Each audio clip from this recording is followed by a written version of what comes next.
You're like, All right, welcome. This is the state aid for school construction, Friday, September 27th. We have a series of important presentations this morning that all have dynamic roles in how we fund and operationalize school construction. So we are going to start with JFO. Welcome, Julia. Thank you very much. Yes, go ahead and join. And we're a small group, so is it okay with you if we have questions along the way? We stop and ask as we go. I think that we probably will. absolutely, yes. So good morning, everyone. Nice to see you all. I'm Julia Richter with the Joint Fiscal Office. And yes, I think I was asked by your chairs to put together some slides talking about school construction costs and how they fit into the education fund. So that's what I've done. And a lot of this builds on itself, right? So please interrupt me with questions as I go along. Or if there's something you're hoping I would speak to that I'm not speaking to, I can answer questions ad hoc as needed as well. So what is the committee's preference? Would you like me to share my screen or pull things up in front? How do you like to do it here?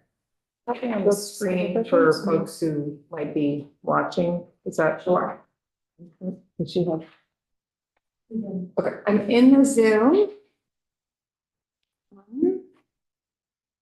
So if you are looking for documents, there should be a few documents posted on the committee page under my name. What I will be doing is walking through the slides. There's also the Education Fund Outlook and sort of a guide. It's called the Annotated Guide to the Education Fund Outlook. And really what that is sort of how you read the Ed Fund Outlook, right? What does each line mean? How to interpret it? So that's there more as a reference piece and to let you know sort of where to find numbers that we're talking about as we walk through some of these concepts, but we can certainly reference it as well. So the way that I thought would make sense to go through this today is sort of an overview, a review of education finance in Vermont. Talk about just an overview. What is the Ed Fund? What is Ed Finance in Vermont?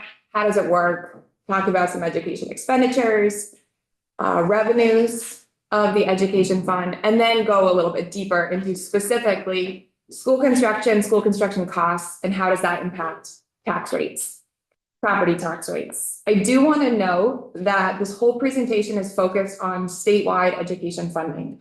So I'm talking about the statewide Ed Fund, statewide revenues, everything about federal funding and money that we're getting from the federal government. All of that is important to keep in mind and is not being talked about in these slides today.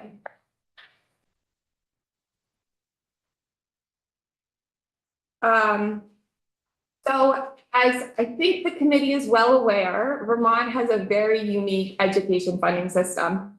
Everyone says that about their state, right? But Vermont really is very unique. And that's because it's coupling these local decisions with statewide decisions.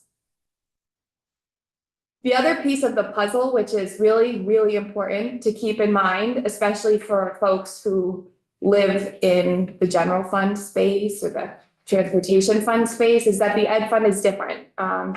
Education expenses drive the revenue needs and not vice versa, right? So usually we have, okay, we've got so many revenues, here's how we're gonna divvy them up. The education fund is different. First, it's okay, what are all of the expenses? How big is that pie? And then how are we gonna ensure that everything is fully funded? The way we do that is with annual property tax rates. So we'll go into this in a little bit more detail, but essentially we say, okay, how much money needs to be raised? How much money are we getting from other non-property revenue sources? And then the remainder is how we're setting those property tax rates. The other piece, and I think really if I were to stop right now, these are kind of the three most important things to keep in mind when thinking about the Ed Fund and school construction. That it's local and state decisions, that under current law, expenses drive revenue needs. And lastly, that Vermont's education funding is unique and it's really difficult to compare to other states. So I know that in the context of school construction conversation, often there's the talk about the state share and the local share. And I will defer to Ledge Council because they're really the experts on the legal side of things. And it's important to keep in mind that because of the way that the statute is written, in the funding system, there isn't a state share and a local share. All property taxes are filling a statewide education fund. Those local education spending decisions, those are going to the statewide education fund, and then we're raising statewide revenues to fill those local spending decisions. So that's a really important piece of the puzzle, I think, when thinking about just school construction aid in general. So in thinking that through, currently, right now, these expenditures, total education expenses, is done at the local level, and a school is deciding to add a wing. That's going into their school budget. Yep.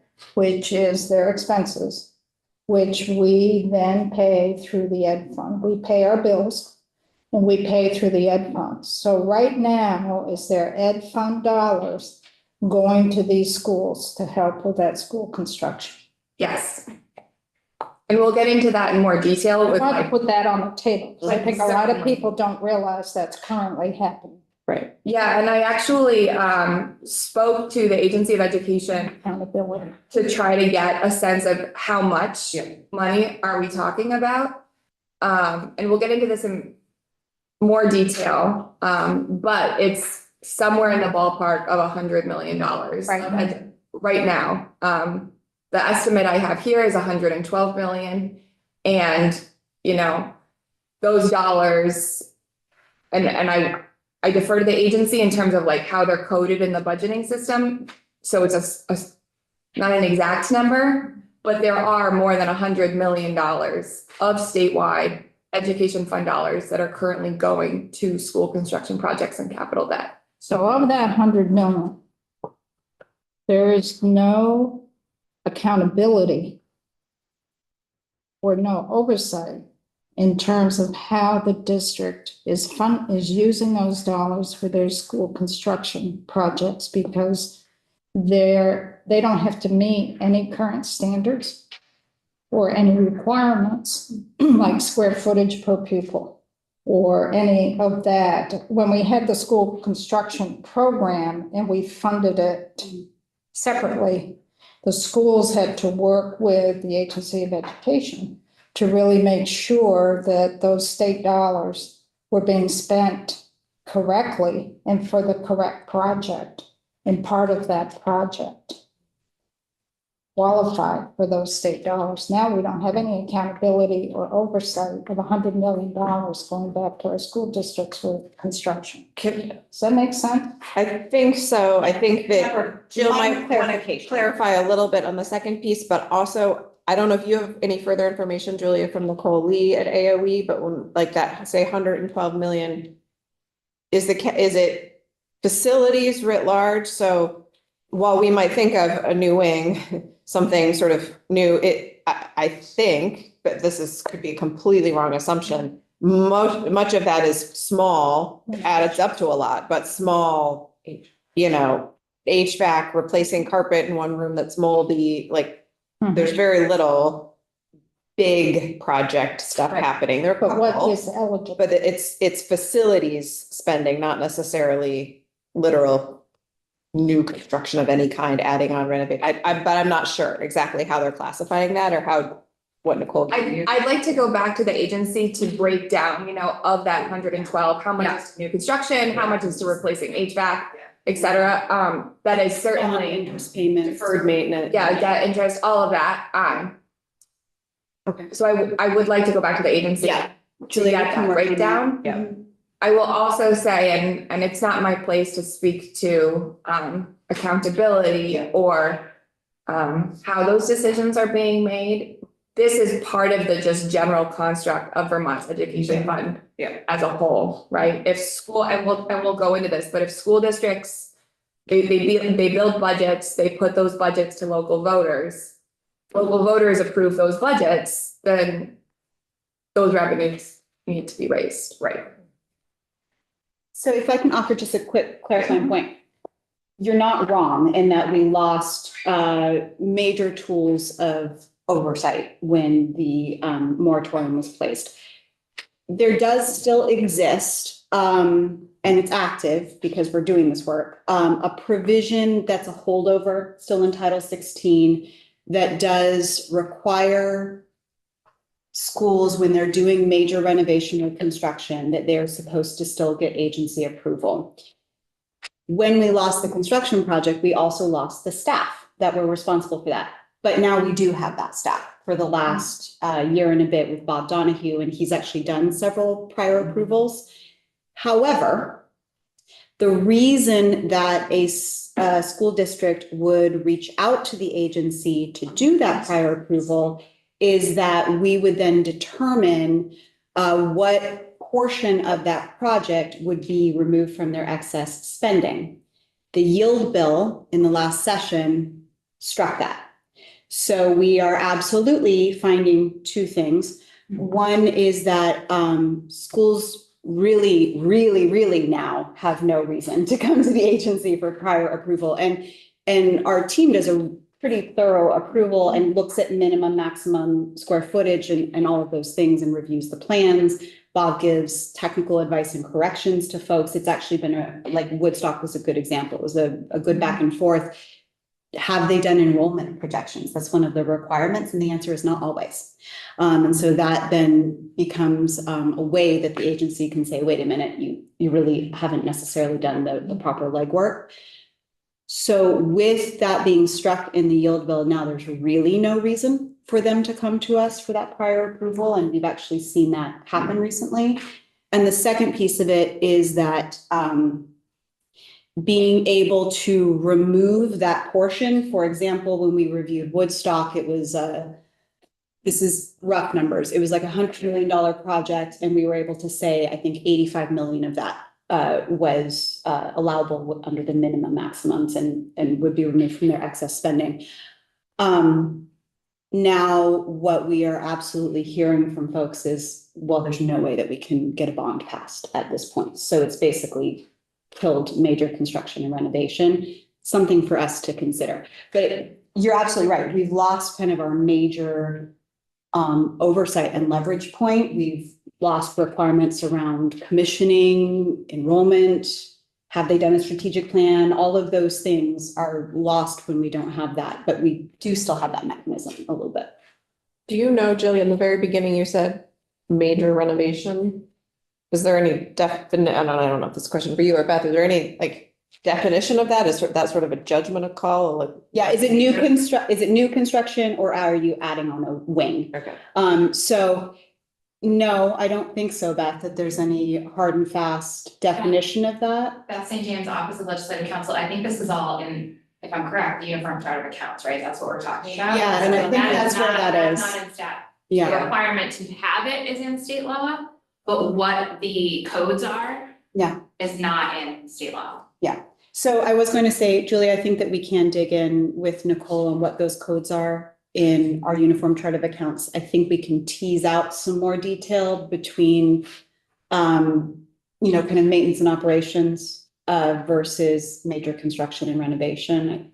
I am cautiously optimistic that we can pull that data. Yes, and that data has been shared with me. Okay. One of the bigger questions for the committee is what counts, Yeah. right? Right. So there are those major object and function codes, but to the chair's point, is replacing an HVAC system, does that fit under capital construction that you're interested in getting a figure for? Should that be included in those totals? So that's why I'm saying right now, somewhere in the ballpark of 100 million as a cursory first glance. And when looking at totals moving forward, it gets to the question of what should fit under that umbrella and what should fall out. But we can definitely work together with the agency. Yeah, and that's exactly right. We just make choices. Right. And then we pull that data. We're doing that pretty frequently right now. What are we calling a mental health cost? What are we calling a? Right. This one's actually a little bit more cut and dry. So I think we gotta make a threshold and go from there. Yeah. Shall I keep Yes. going forward? Okay. So. Yeah, so those were the big broad level sort of 3 points that we'll be digging into in more detail. So getting deeper into education expenditures, and this is really, sort of a quick and dirty Vermont's education finance system. So I do want to note, in case there's ed finance people watching, and for those in the room, I know that some of this is simplified, and that's a choice to try to put it into these buckets. But essentially, school district budgets are voted on by voters. Once they're approved, they need to be funded by the state. Right, so annually, every Vermont school district builds a budget that requires local voter approval. While these district budgets are built at the local level and approved at the local level, they're not funded at the local level. They're funded by federal and state funds, and we're talking about state funds in this presentation. We can essentially, I think it's helpful to sort of break out chunks of information to sort of organize our thinking. So sort of two ways of thinking about budgets are two buckets. We've got offsetting revenues and we've got education spending. So offsetting revenues, that's everything like categorical aid. So that's special education, transportation, universal school meals, safe play students, all of that. We can see that on the Ed Fund Outlook if that's helpful. It's listed out there. You can see the appropriations. Those are often referred to as off the top of the education fund. It's tuition paid to the district from other school districts. If that district has a surplus, a deficit, reserve funds they're deciding to use in their budget, all of that fits into that offsetting revenues bucket. So essentially what we do is we say, okay, here's the total expenses. Take out all of those offsetting revenues. Everything that's left over is called education spending. And that's a technical term in education finance in Vermont. That's defined as the funds, the state funds that a district has in its budget minus its offsetting revenues. Currently, under current law, this is where school construction fits into the education spending. All salaries, benefits, that also fits into education spending. So that's kind of everything minus offsetting revenues. And we'll be talking about education spending later on when talking about tax rates, because education spending is one of those important pieces of calculating a tax rate.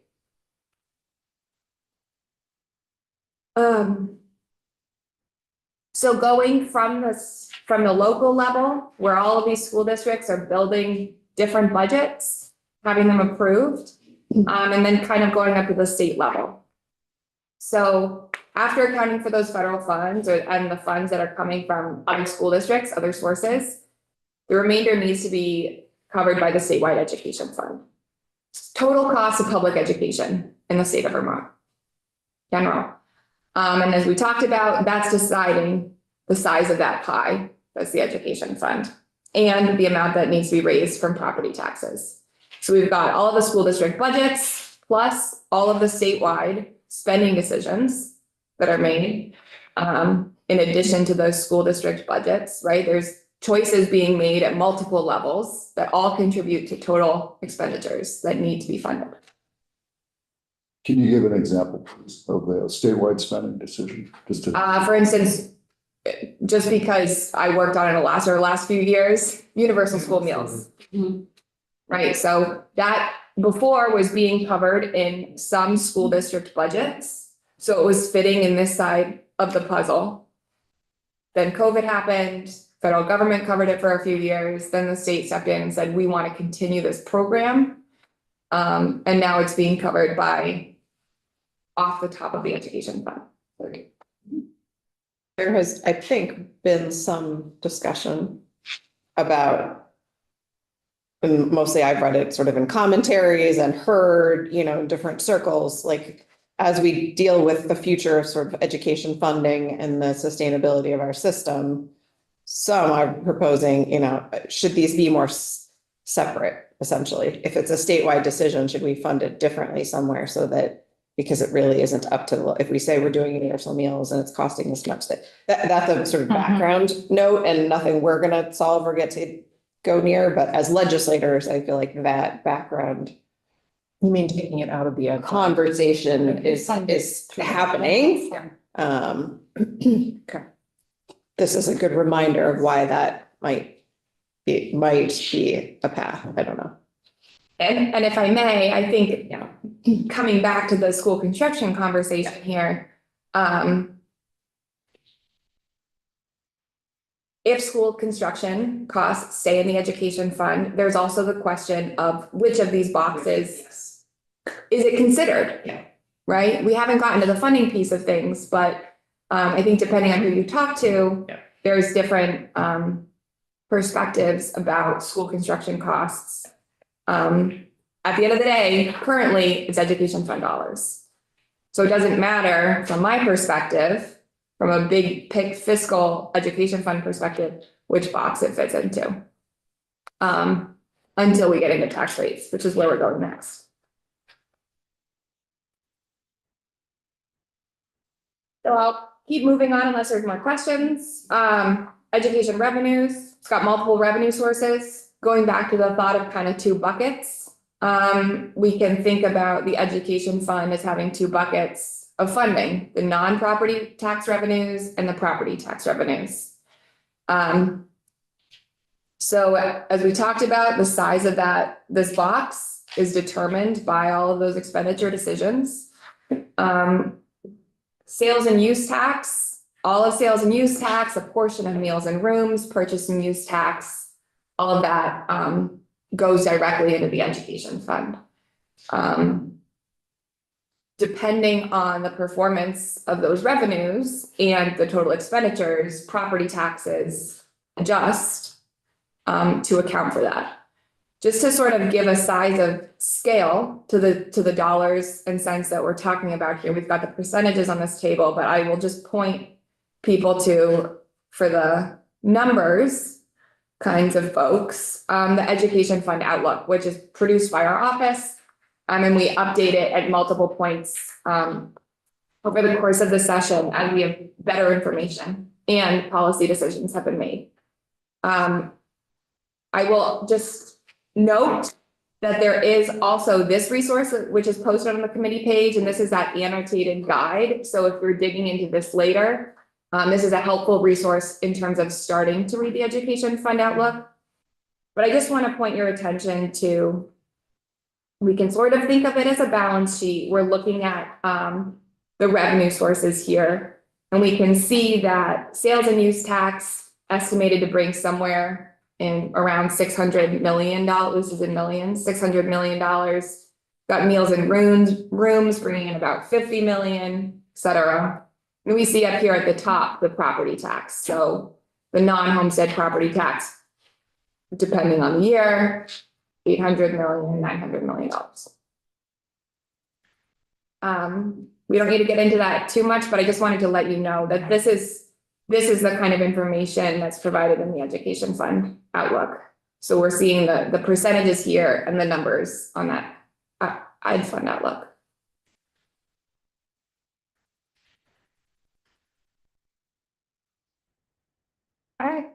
And this may be an inappropriate question, or you may be answering it later on. I was around when we did the original Act 60 way back and understood when we had the statewide property tax, what that funded. And then if a school district budget spent over that, then it was on the local share, the local property tax, not the statewide tax. And I look now at the yield. Property yield per pupil, 15,000. So if a district is spending 20,000 per pupil, they're getting from the ed fund the 15,400 plus per pupil. Or are they getting the full 20,000? Sure. So we'll go into this in more detail, but I'll answer your question in broad strokes. Just the school district is getting all of it, right? Because if the voters are saying yes, the school district is getting all of it. It's getting all of it from the statewide education fund. that local share that you're talking about, and this gets back to one of the bullets on the first slide. The local share, is not being raised locally. Instead, it's saying, okay, this school district is spending more per pupil, per weighted pupil, than the yield. Their local tax rate, homestead tax rate, is going to increase proportionally. Right. Doesn't mean that that community is raising all of those dollars. Instead, it means the taxpayers in that community are seeing their tax rate increase according to the increase in the spending decisions.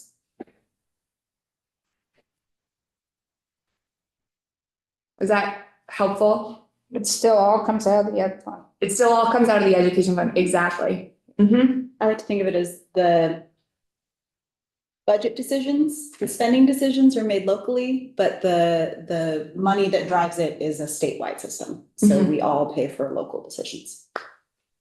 And that's exactly where we're going. So we're going into property taxes now, walking away from the non-property revenue sources. And that's because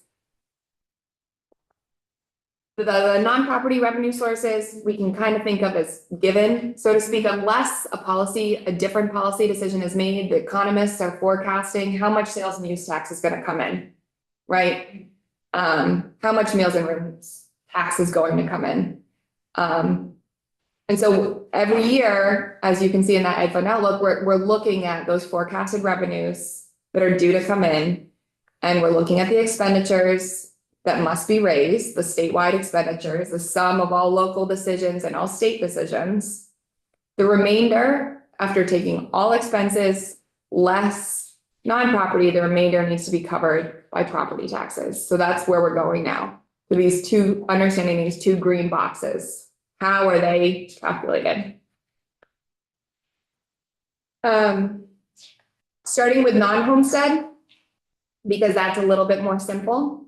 There's a non-homestead property tax rate that's uniform statewide before the CLA. We can go into the CLA if that's helpful, but I'll just say broad strokes. I know I often lose folks when talking about the CLA. We can just think about the CLA as making sure that regardless of when a property was last appraised, they're paying their fair share under the education fund. It's not raising revenue. It's not impacting it's the only reason it exists is because not every community is reappraising every single year. And we need to make sure everyone's paying their fair share into a statewide fund. So the non-homestead property tax rate, it's applied on all taxable property that's not homestead. We'll go into homestead in a section in a second, but when thinking about homestead property, we're thinking about where somebody lives and the surrounding acres of their home. They're living there full time, their principal dwelling. Non-homestead is literally everything else that pays property tax. So non-homestead includes businesses, it includes rentals, apartment buildings, it includes second homes, it includes deer camp, it includes industry, anything that's paying property tax and is not someone's principal dwelling, that's paying non-homestead property tax. And that's a uniform tax rate that's applied to that non-homestead property tax. So uniform, it's the same across the state before the CLA. And that's calculated annually. That's a policy decision that's made annually by the legislature to ensure the education fund is fully funded, because it's one of those two buckets, right? The non-homestead. But Yeah. based on local assessment. Um, Assessment. CLI. so could you clarify the question? Again, it's a question, I Okay, know. Again, it's just a question at 40,000 foot that, 40,000 foot, you've got a business. You've got a business, apartment building, whatever, you need to pay property tax on that property. The way that the tax bill is calculated is it's how much that building or that property is appraised at, multiplied by the statewide non-homestead property tax. The way that appraisal fits into there and the CLA is essentially saying, okay, if you were reappraised this year and your property is 100% fair market value, it's perfect, it's on the grand list and it's exactly what it should be, then CLA doesn't come into play because it doesn't need to be adjusted. If it was last appraised 20 years ago and it's saying on the grand list that your property's worth $200,000 and your identical neighbor just sold their property and it was double that, the CLA is gonna say, well, yeah, on the grand list, you have this much, you haven't reappraised, but that doesn't mean that your property isn't worth that of your identical neighbor. So the CLA is adjusting for it. Mhm. Well, we didn't want to get too deep into CLA, but here we are. How is the aggregate CLA gonna work in this whole scheme of things? What was passed in the last year's Passed in yield the bill? Last yield bill. So, sure, so last year's yield bill, changed the CLA. In terms of the sort of the background calculations, but is not changing people's tax bills. Okay. It's really just changing those interim steps, because a lot of what we were hearing, I'm sure all of you were hearing last session, was the CLA is the problem. The CLA is the reason property taxes are going up. It's not. The CLA, all it's doing is just saying, okay, the state is not reappraising every single year. And so we need to make sure people are paying their fair share. But there's, people are looking at their property tax bill and they're saying, okay, well, my CLA is 50%, 60%, 70%. That's the reason that it's going up. And so what you all put, or what the yield bill did is it said, okay, it used to be that the CLA was bringing everybody up to 100% fair market value. However, the statewide average CLA, and I don't know the exact number, so I'm not going to say it, but let's say the statewide average CLA is like 75%. That means that before, everyone was being brought up to 100% of fair market value, which meant that everybody was seeing a much more significant CLA. What HB 87 did is said, no, instead of bringing everybody up to 100%, we're going to bring everybody to the statewide average. So the CLA is not going to look as dramatic on people's tax bills because it's just pulling everybody closer together. The math is the same when in terms of calculating a tax bill. It's just going to be the yield is going to be lower and CLAs are going to be less significant looking on tax bills because they're not pulling everybody up to 100%. Instead, they're pulling everybody to the statewide average. So they don't need to pull people or pull communities as. The background math stays the same. Background math stays the same. Mm-hmm. Thank you. Mm-hmm. When you say uniform, so that means a second home that's a one-bedroom apartment behind Shaw's in Williston is paying the same rate, not the same amount, but the same rate as a house on top of the mountain in Stowe with panoramic views, right? Like in terms of the percentage rate, obviously the amount would be different. Yes, as long as they're both non-homestead. So as long as they're both non-homestead, they're also paying the same rate as a mom and pop shop. Yeah. On route whatever, and as someone's big industry business. Yeah. Okay, so that's non-homestead. Homestead. And this gets back to your question about homestead property taxes and the yield. So we just talked about non-homestead. Now we're talking about homestead property taxes, which is on someone's principal, which is on a property that's a principal dwelling and surrounding acreage. This is when we think about paying on property, paying on income, property tax credit, that's for homestead property because this is the school construction task force and not deep into education finance. I'm not going into the property tax credit. We can, if that would be helpful, and that's where it fits in. It fits into this bucket.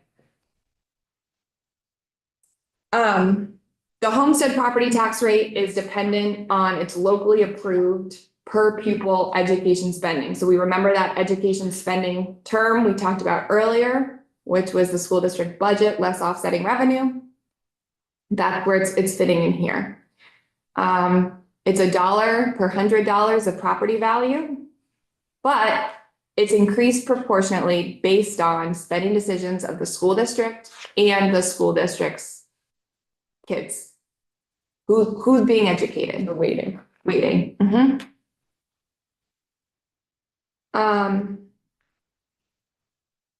So this is simplified. I recognize that. And for simplicity's sake, we've sort of broken it down into 3 pieces. So how are homestead property tax rates calculated? First, we need to look at 3 factors, and these are really the 3 factors that are determining homestead property taxes. So we've got a district's education spending. So what we spoke about earlier, it's the budget minus the offsetting revenue. We've got the district's weighted pupils. Those also vary locally. They're based on the local student body, and they're based also on statewide pupil weights. In short, what are pupil weights?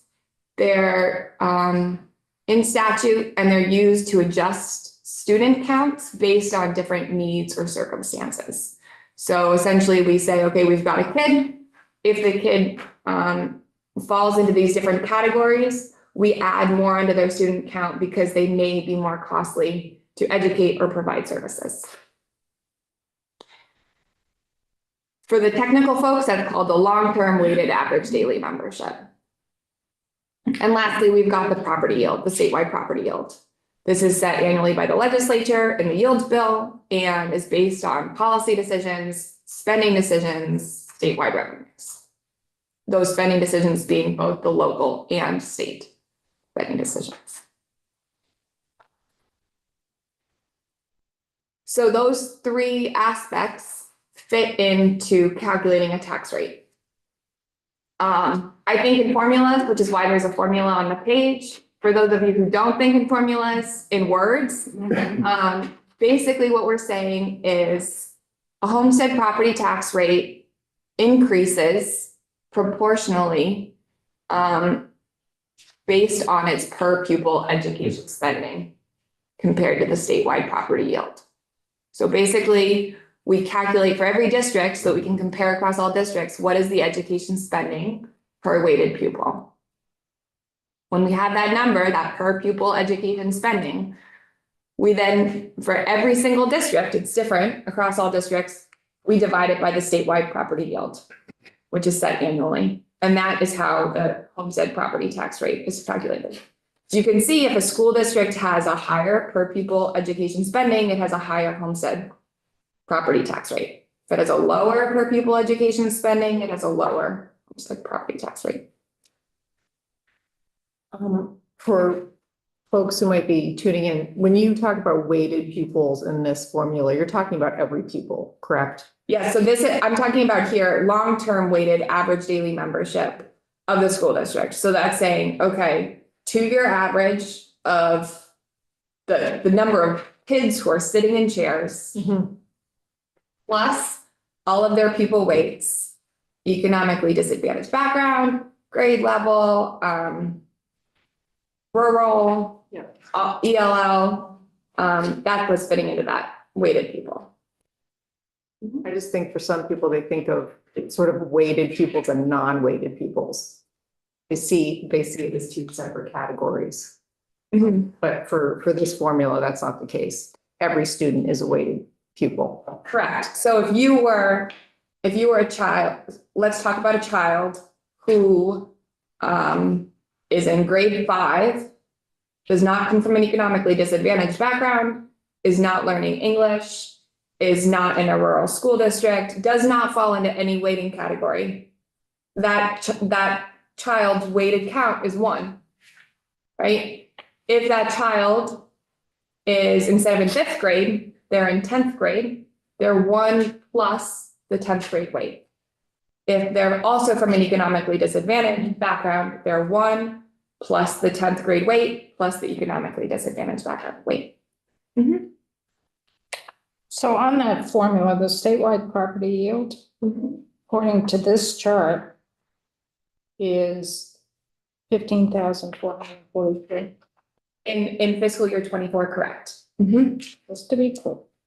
Yeah, and then you'll see in fiscal year 25, there was the change in weighted pupil, the Act 127. So we now see that the statewide property yield has gone way down. It's important to note that It's gonna go up. it's not, we can't compare the FY 24 yield to the FY 25 yield because there has been a very significant change in calculating pupils. And weighting. Because of the weighting, Sorry? because of the weighting. Because of the weighting and more significantly, because in Act 127, it did away with the equalization ratio, which was a step in the process that added all the pupil weights and then brought them back down to the actual number of kids. So it's really just comparing apples to oranges when looking at FY 24 yield to FY 25 yield. And that's why we don't talk about equalized pupils anymore. Correct. Yep. So, moving into construction costs. I know that was a lot of information and, Great. Yes. oh, I'm glad it was helpful. I do this every year. I watch this presentation every year to And you remind learn us. something. Yes. I'm glad it was helpful and I think it's really essential to keep all of these pieces in mind when thinking about school construction. And it gets back to how Vermont is unique, right, in its formula.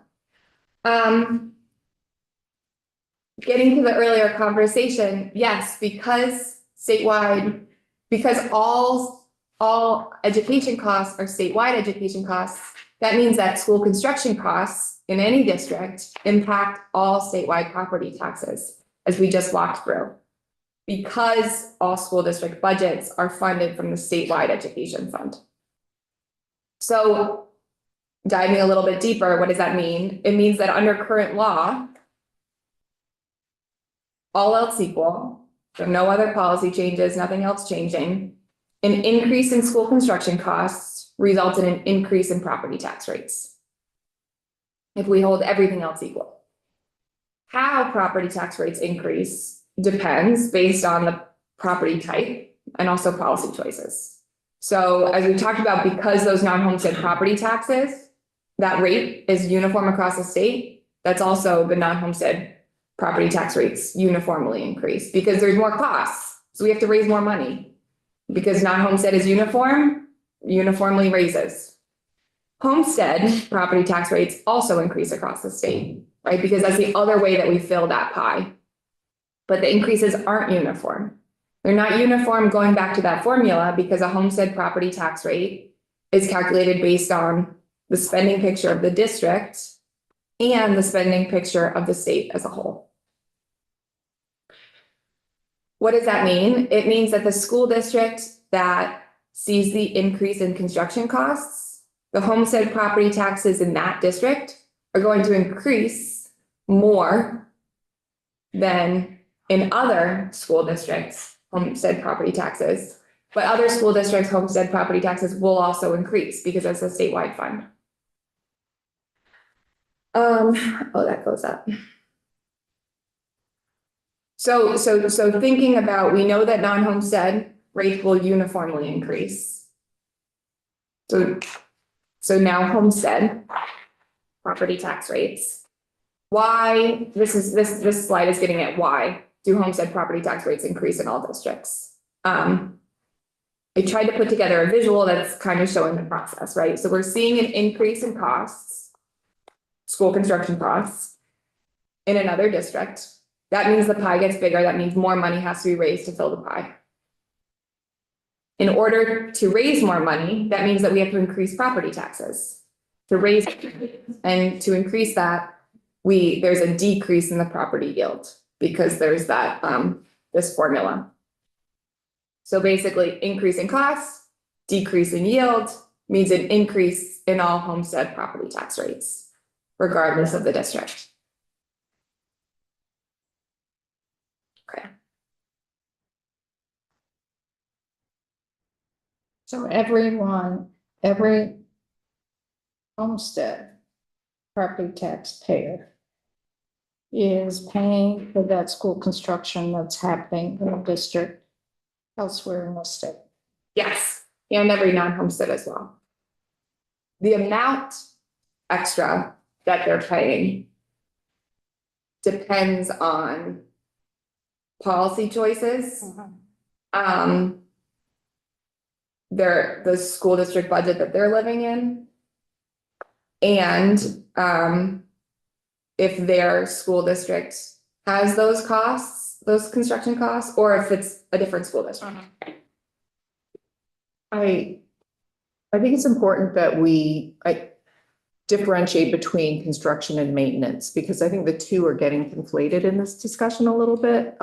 Because there's a lot of money that might be coming under this sort of construction umbrella that is actually, as we said before, like HVAC service, leaky roofs, et cetera, but also, all of the PCB remediation that's happening right now, and all of that whole chunk of money, I believe, is also coming out of this, correct? Or part Yes. of this equation. Certainly, so that's a great point. Maybe a caveat I should have said up front. I'm using construction costs, debt service payments here as sort of like a big picture umbrella. It could be anything, right? It could be the leaky roof. It could be additional personnel. It could be a new swimming pool. It could be anything. This is just talking about the mechanics of how costs impact tax rates, and what counts as those costs is way out of my bailiwick. But under school construction, the way we had it, it included replacing a leaky roof. It included an HVAC system. It didn't include normal maintenance, but if they were replacing a boiler or a heating system, putting insulation in the building, that was all under school construction. And so, it was maintenance to a certain extent. It was maintenance because it was physical I construction. think we might need between like now and moving forward, whether it's just sort of on background and information from AOE or a little time with Nicole Lee and understanding like the uniform chart of accounts and those kind of expenditures, what is happening now? And it related to help us see how that we might envision that in the future. Are we like talking about certain types of money? Are we just talking about a certain threshold dollar amount? Are we talking about it based on the number of pupils you have? So, but when we say that, what does it actually mean? And you can probably provide us some more detail already, Jill, but I don't know if it might be helpful to also kind of have Nicole and the Yeah, why don't I work with like Nicole? the ed fund side of things to Yeah, see? we're doing a lot of this and really what we want to look at is less the budgets and more the expenditures. Right, So right. we've got a team that's working on all of this right now, so I can just take it back. And I don't think it's going to be that challenging for us to tease it. Nicole is somewhere howling saying. I know, sorry. Don't make a commitment like that, but yes, yeah, I don't actually think it's going to be that. Do you know, Julia, is there any way to tease out, to roughly say, okay, so if we go back to the slide before this and that bottom bullet, school districts with increased construction costs, again, now we need to probably get way more clear about how we define that. See the most significant homestead property tax rate increase. Is there any way to like how much, if it was $100 project, how much, if I'm in Williston and CVSD is gonna do $100, just using an easy number, addition to one of the schools, is there any way to get a rough sense of how much of that is gonna come from CVSD taxpayers and how much of that is also gonna come from Milton and Springfield and? So I wish that I could say yes. Yeah. In short, no. the reason why is because so I've thought about this a lot, and I've tried to think about, is there any way to parse it out or to model it? And it can't be calculated really because we have such a diverse range of school districts. So we have differing grand lists, different school districts that are all feeding the statewide education fund. So any change in a school district's budget, we would need to think about, okay, this school district, how big is their budget before? How big is their budget after? What is the weighted student body of that school district? And then what is the grand list value of that Homestead school district? And how does that compare to every other school district in the state? And then we could maybe start to think about calculating a percentage. But if it's Champlain Valley or I won't say other school districts because I won't call any other school districts out, but if it's any school district, right, they're as Beth's excellent presentation from last time, there's so much diversity in terms of school districts and what they look like. We just can't. Okay. But I think that you're pointing to something really important, which is that our existing system is one that is actually undermining our statewide commitment that all kids are our kids, right? And so it really starts to sort of, well, wait a minute, what is so-and-so doing that's impacting, it creates an us versus them, right? And that's not fundamentally how I think we all have agreed that we want our ed system to work, but it is in actuality how our ed funding system works. And so, I mean, that's sort of, and I do think that, and Julia, what you're not pointing to this, I'm pointing to it based on what you've said, is that as we're moving forward thinking about, and I think we've talked about this before, a state construction aid program, is that we have to think about it holistically within the larger context of what we are all discussing about our education system. And I'm going to call out the challenge there in that we have one timeline, and like the Commission for the Future of Education has a totally separate timeline, and we're going to bump into that, right? And so, we'll get into this, I think, later, hopefully, in terms of like planning is how do we start to integrate those conversations? I think that we have some type of relationships that are happening. And so, look, I know that you're in touch with Peter and, but how do we actually start to, as we start to signal where we are heading, it needs to be integrated into the conversation with the Education Finance Subcommittee, right? This is where we're thinking about going. What are we going to break? Or is there actually a way to build this into, a future vision? So, Julie, I think describing the current state is really important. Yes. And that's exactly what you're doing. And then it's starting to raise these issues of us versus them and that we need to grapple with. Yeah, and that's a huge point of my concern is that we've got that other group formulating some big decisions as well as we are, but there's got to be predictability for school districts. Yeah, right. And the bottom line is there isn't right now. If somebody does school construction over here, this school district has no idea what their hit's going to be for somebody else's school district. And school districts deserve the predictability of understanding how their budget, what they do locally, is affected by everybody else before they make their own decisions. And they don't have that luxury right now. You say that every day in committee and on the floor. I'm serious. I mean, it's really, it's hugely. And if your budgets keep going down. Yeah. And it extends that time frame into April, in May, it brings more uncertainty to the whole.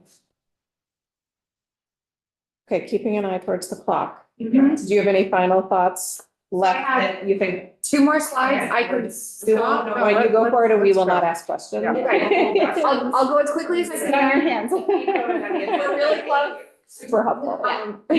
So this is the last slide with information, and then there's just a couple more considerations. So this is going back to the impact of costs on homestead property tax rates in a district that has that project, that has that increase in costs, whatever those costs may be. So we're just thinking about districts across the state without the increase in costs. Here we see, okay, there's an increase in the costs. It means there's an increase in the district's per pupil spending. There still is the decrease in the statewide property yield. Just like in all of the other districts, right? The property yield needs to go down to raise more money. So we already have that. We already have the property yield going down.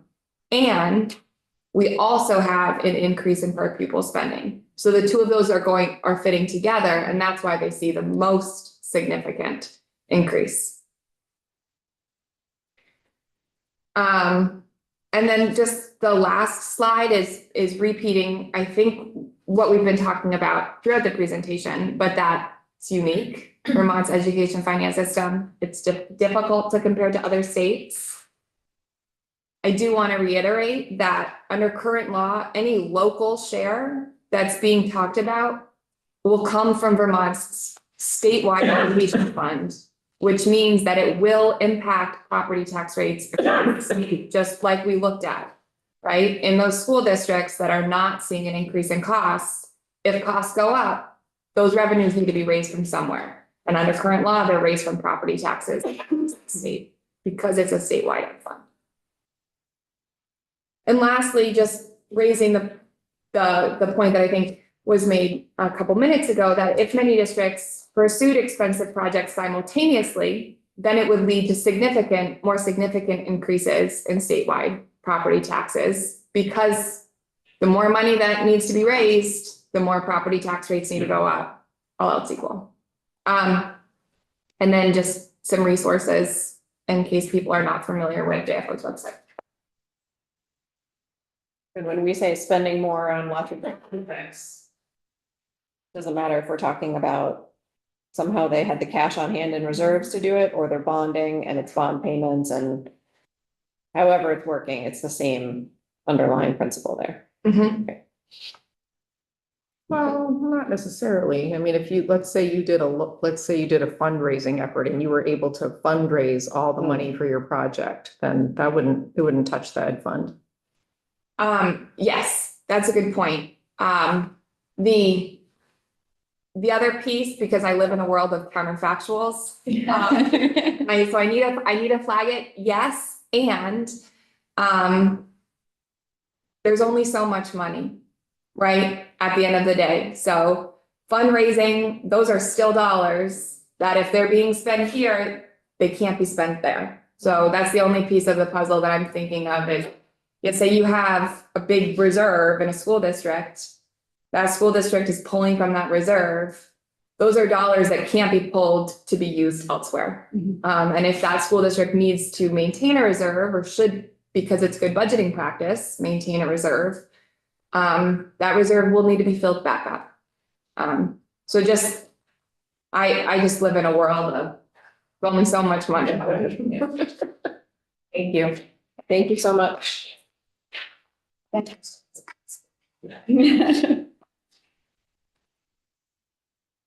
Let's go right into our next presentation, because I know Ashlyn is here and ready, and then we'll, step out for a moment as you need, of course, and try to find at least a 5 to 10 minute break in between this and the 11 o'clock.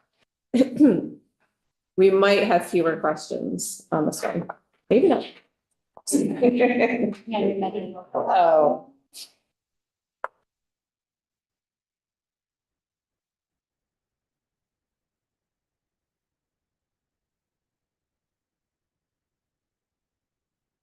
I do have a short presentation, so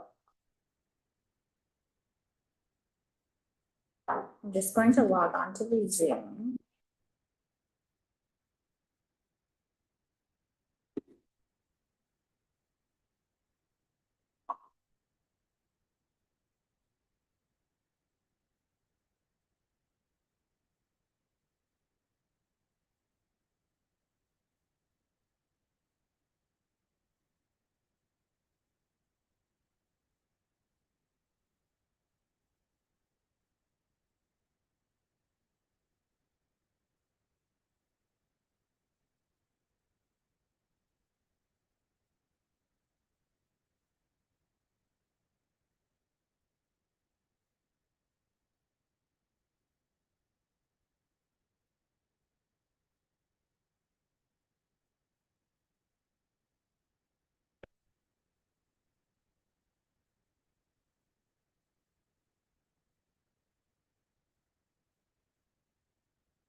Okay.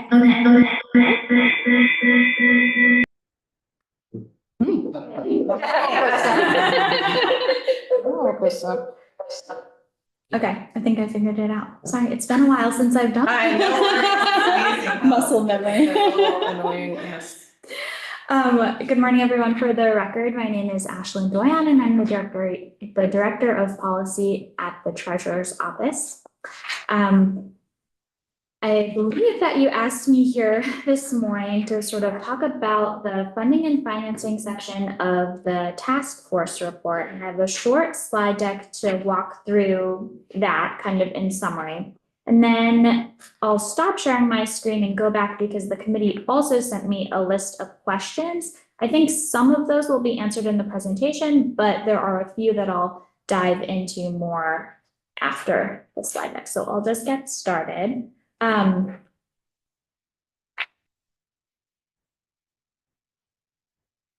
So this is sort of what my slide deck is going to cover. First, I'll give you a short overview on the state debt management process. Then we'll talk about the Rhode Island state subsidy model for debt service payments, which is sort of the structure that the task force recommended we use to support local bonding for school construction. And then we'll sort of talk about the need for additional revenue or dedicated revenue, at least to support that debt subsidy model.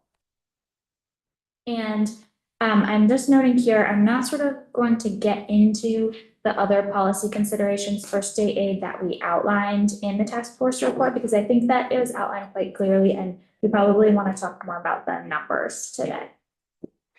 So the state's debt management process is chiefly guided by the Capital Debt Affordability Advisory Committee and their annual, or it's biannual, debt authorization that we sort of check in every year right around this time. It's the state treasurer's office that is charged with managing the state's bonds, the state bond issuance process, our annual debt service payments, and also staffing the CDAC committee.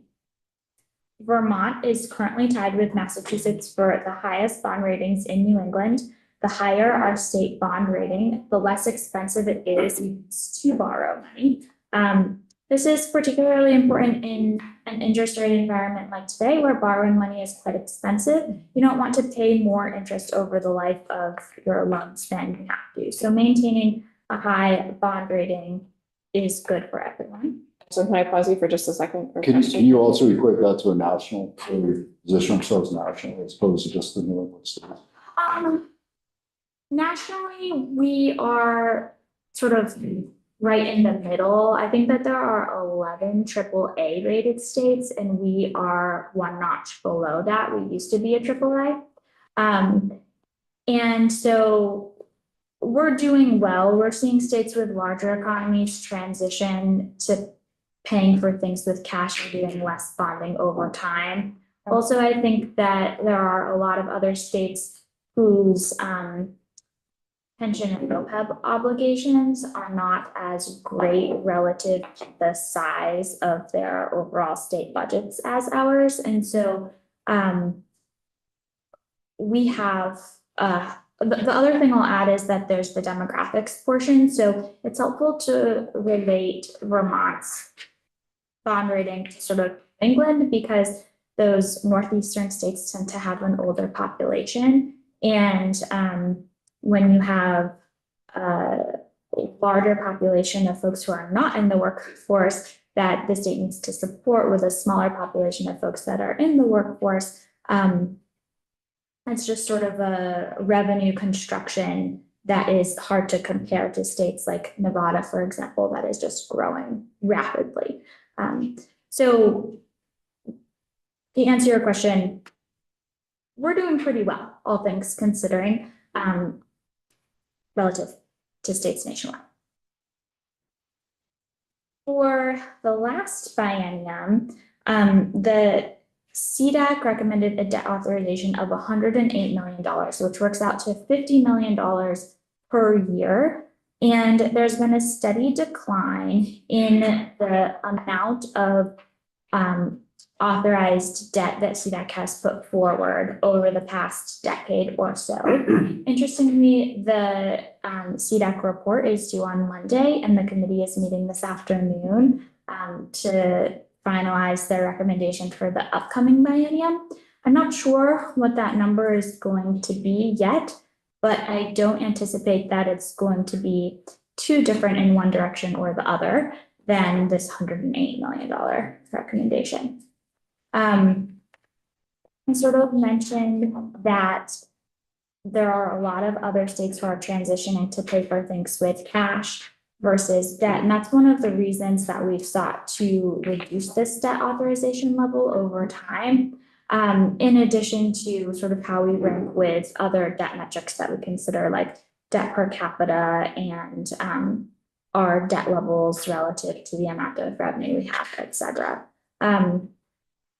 That's what I'll say about that. Can we clarify that 108 million? Because that is just for the capital budget that comes out of institution committees. That's what it refers to. So when we set up a capital budget for the state, this is taking care of our state buildings, taking care of our correctional facilities, taking care of our forest and parks department, taking care of clean water, VHCB, Agency of Ag, our dams, all of that, all the construction for any of that comes out of 54,000 per year. Per year. Ashton, can I ask a question? Are you going to be talking about the state intercept model? Or are we going to hold that until Michael's here? I'm going to talk about the state debt subsidy model, which is sort of the task force recommendation. The state intercept is the construction whereby a bond bank has the legal authority to intercept monies coming from municipalities in order to pay for their debt service. So that's one of the reasons that bonding through the bond bank is preferred, because there's that assurance.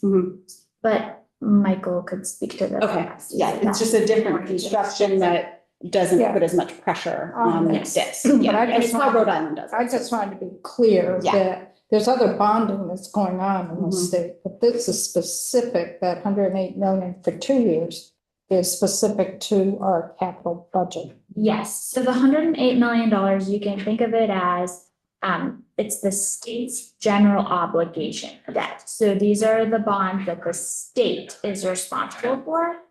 And so when we talk about the debt service subsidy model, the bonding that we're talking about under that construct is bonding that the municipalities are responsible for. They're their bonds, and the state is helping them to pay for that. So For all the previous bonding, general obligation bonds that have been put out through the capital budgeting process, in the general fund, what is being paid for, because we have to pay that back with interest on a yearly basis out of our general fund, we're appropriating about 75 million to pay back our bonds, because our bonds are out there for 20 years.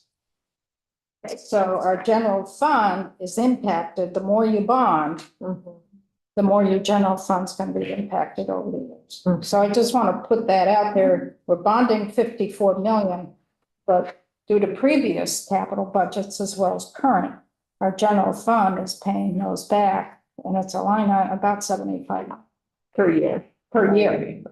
it's an interesting fact that we are paying more in debt service annually than we're doing in tuitions.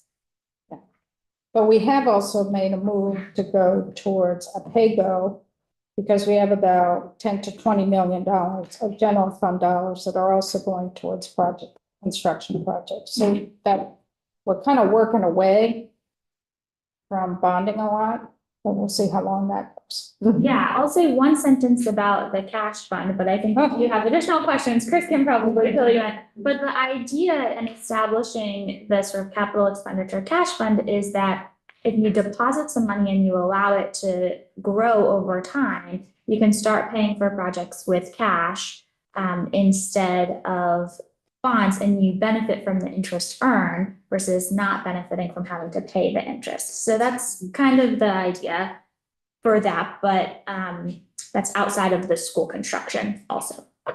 But in the old days, school construction came out of that 54 million or 60 million, or at times we were at 39 million.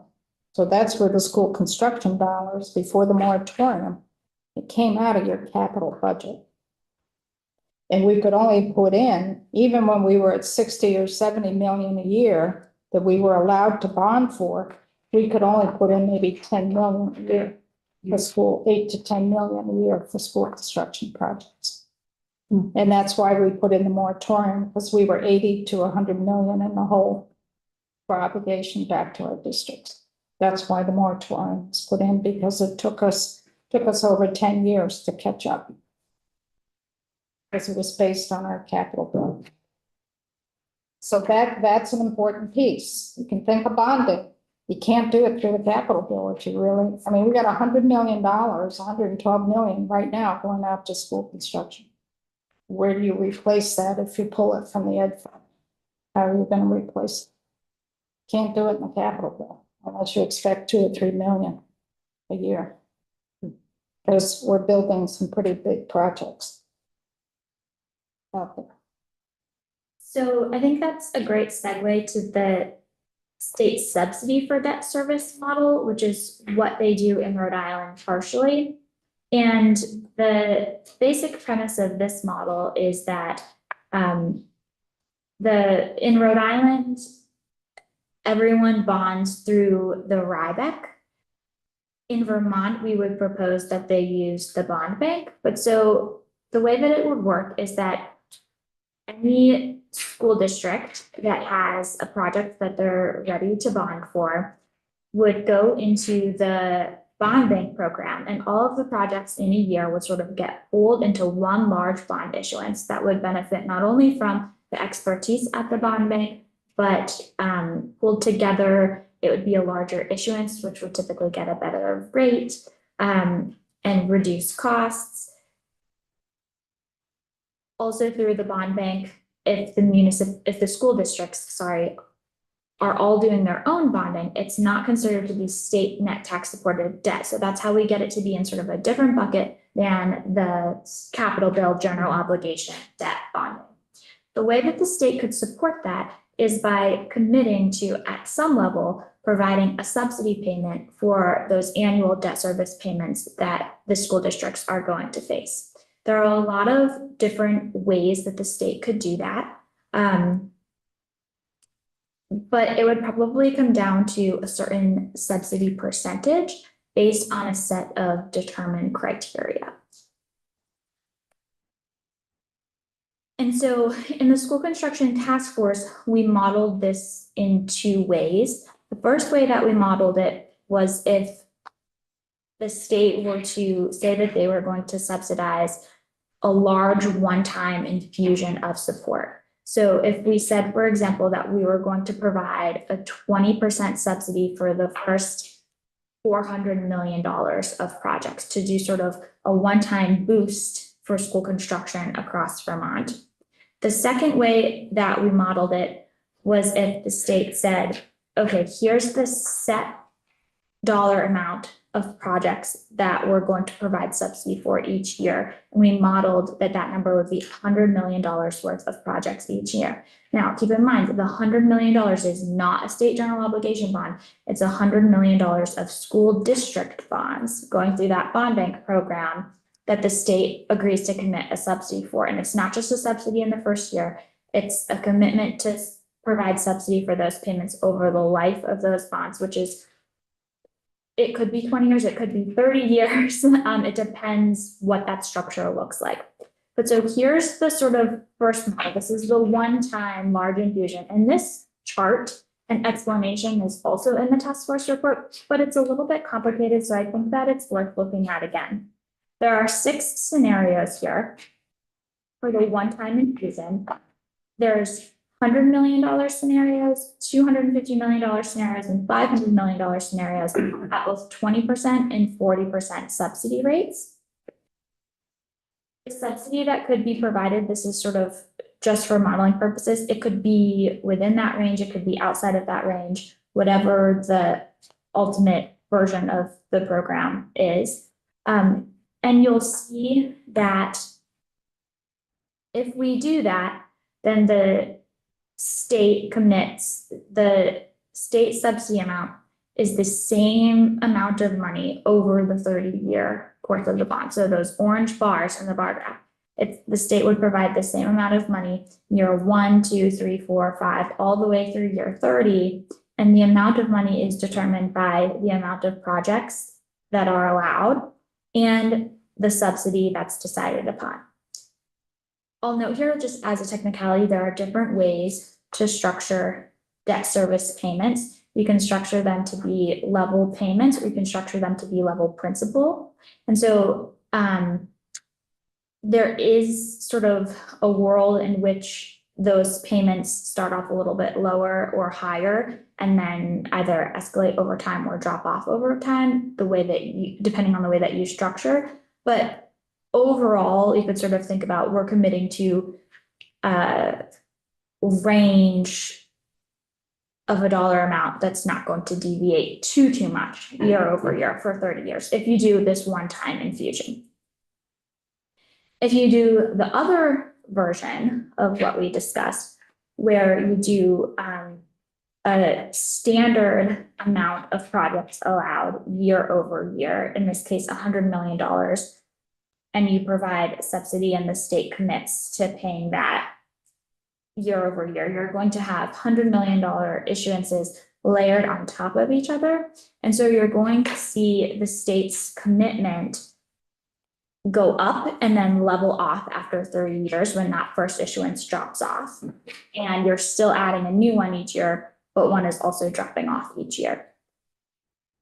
Now, I just sort of want to point out that the orange bars and the amount of the state's commitment here, that's cash that we would need to pay. That's not state bonding, and it doesn't come out of the capital in any way. The capital bill is an entirely different animal, so to speak. This is cash that the state would have to come up with one way or another to provide this subsidy payment. I'm going to stop sharing my screen now and go to my notes so that I can make sure that I answer all of the questions that the committee had, and then So, Ashley, can I just kind of synthesize and repeat back what I think I heard? I've been working with you enough on this to be like just a little bit dangerous. So what I think I heard is that the recommendation from your team is that we do not try to fold this into the state's capital fund, that we leverage the bond bank. And you know, I have an opinion on this, but that there's sort of two models. There's one big one-time cash infusion through bonding. Or there is some, I'm going to take the privilege of giving my opinion, which is something that's more programmatically, is that you would add on additional bonding each year, likely because our schools are not going to be ready for that kind of thing. And we want to build a long-term program. And that the critical piece here is under that model that you all in the legislature would need to identify a revenue source to pay our portion, our state share of that bond. And Julie, I'm definitely hearing you in my head that there's a local share and state share is sort of a misnomer because it's all state dollars. But thinking about that, if it's not in the ed fund, if it's general fund, if it's some other pot of money, there has to be a stable long-term revenue source to pay that debt payment. I think that. How much did I get wrong? Well, you're accurate, except that I think under both models, you need stable long-term Yes. revenue. Whether or not it's new revenue is up to you, but you need a stable long-term commitment of funds year over year. In the second model, which you think is favorable for programmatic reasons, that amount of commitment grows Yeah. year over year as well. And then we'll stabilize. it. And the other part of that is $100 million today is not going to buy as much school construction as $100 million 5, 10, or 20 years from now. Yes. And so eventually you're going to get pressure to grow that number. And so not only is the state commitment going to grow over time, but it's plausible that it grows at an accelerated rate Sure. over what I'm showing here over time if the program is expanded numerically. I don't disagree with you on any of that. I just also am acknowledging the reality that our schools are not prepared to do that. So I think there's like the fiscal recommendation and best practice, and then there's the reality of what our schools can actually do. And Yeah, I'm not saying that But either it's good one to is point it best out. practice over Yeah. the other. I'm just saying there are different degrees of commitment required. So I have a question. I know you're saying it's through the bond bank. Is there any full faith and credit coming from the state? Is there any state full faith credit to insure those bonds, or is it a moral obligation from the state? Is there any, because our general obligation bonds is backed up by the full faith and credit of the state. We also, as a state, have some moral obligation to some bonds that are out there. Mhm. So if the school districts go through the bond bank as a whole, is there any moral obligation or anything on the state level, or is it full faith and credit? So the bond bank has the moral obligation of the state. The bond bank's credit rating is also tied to the state's credit rating. So if the bond bank goes out for big issuance of bonds, how does that impact our credit rating?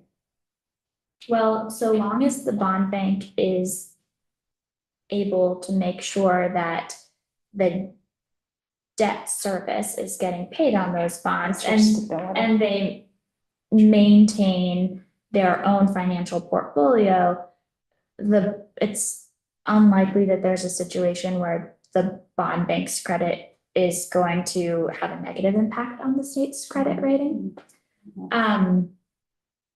And I know that Michael Gahn is coming in after me, but he feels confident that the bond bank can support the sort of amount of construction bonding that's in the pipeline. So the question is, if we decide to pick up a percentage of that 20%, what's our revenue source?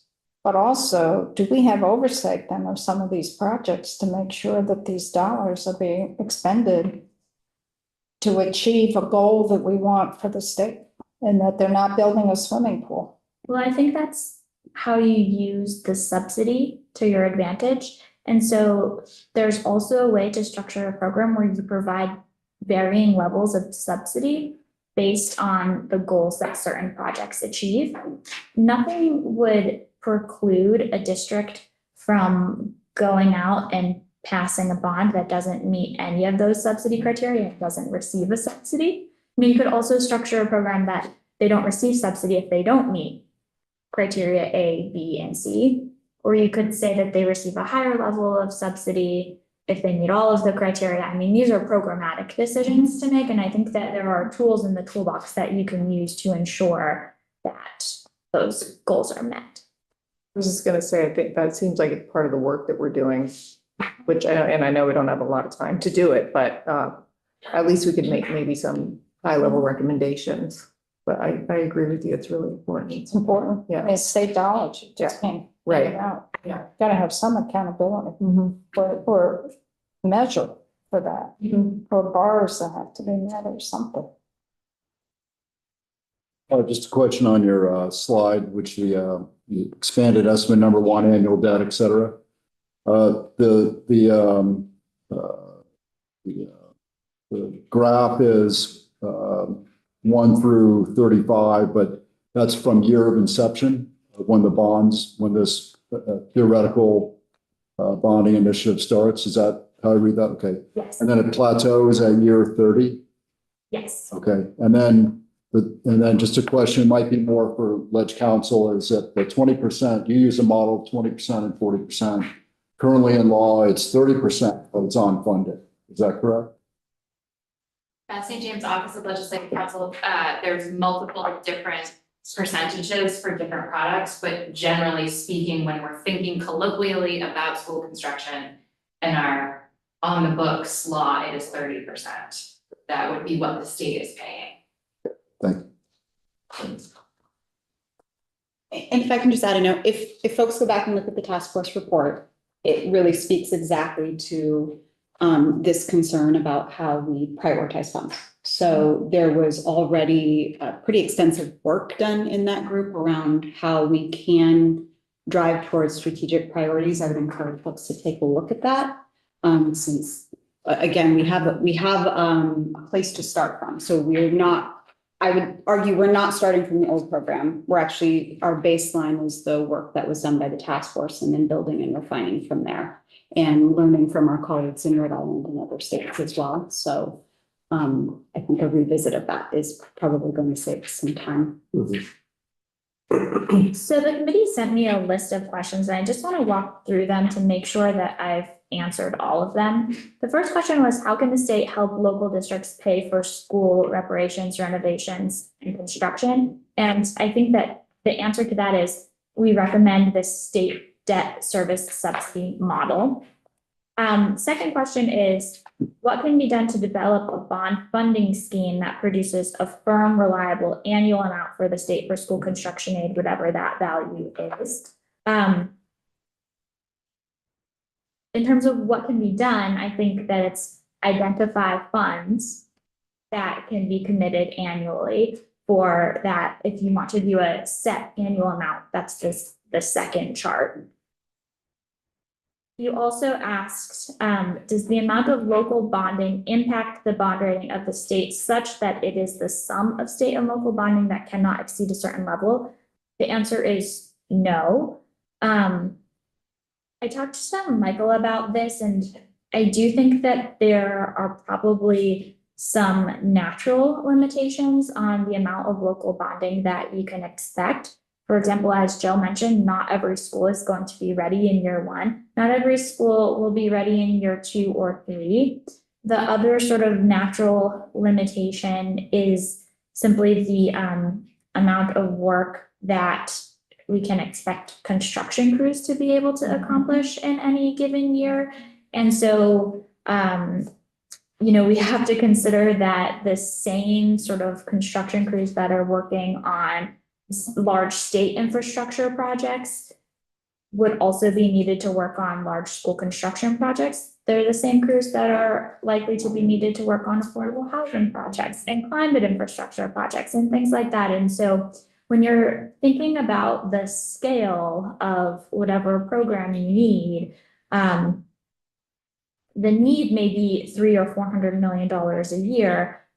Even if you were able to come up with the funds to support that, is there sort of the in-person building power to support projects, that amount of projects each year? Because the other thing that you want to avoid is bond issuance for projects that aren't shovel ready. There's something called arbitration, which is when you bond and you just have that money in the bank earning interest and you're not spending it on projects. And so there's a natural pace of things that I think is important to consider in the scale of whatever program you decide to do. The other thing I'll note is that sort of second chart that I showed with the $100 million and the 20% state subsidy, in terms of order of magnitude, you could easily manipulate those numbers for $200 million annually of projects or 40% subsidy. You can just sort of double it and those numbers would be close enough for government work, so to speak. The actual numbers are going to vary based on whatever interest rate you achieve, the timing of the bond issuance, how that debt is structured, et cetera. So It's kind of an impossibility to model exactly what the number is going to be, but you can get a pretty close range just by doing simple math with that chart. Let's see. The last question that you asked me was to think about the indirect economic impacts of potential construction activity in the state. There was a 2016 report from Massachusetts that I was asked to review. I did review that report and I took a close look at the methodology. The report sort of takes the amount that's spent on school construction in Massachusetts and runs it through an economic model to determine for every dollar spent, there's this much amount spent in indirect economic activity.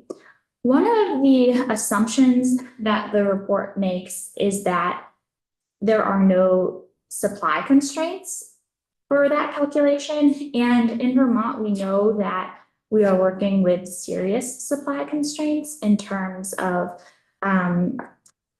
labor, materials, and just even, the amount of, so one of the calculations, for example, talks about the amount of net immigration that would happen if, they built new schools. We know that Vermont currently doesn't really have the housing stock to support large numbers of net immigration. So I did not do those economic calculations because I'm not sure what value those numbers would have if we knew that they were going to be wrong.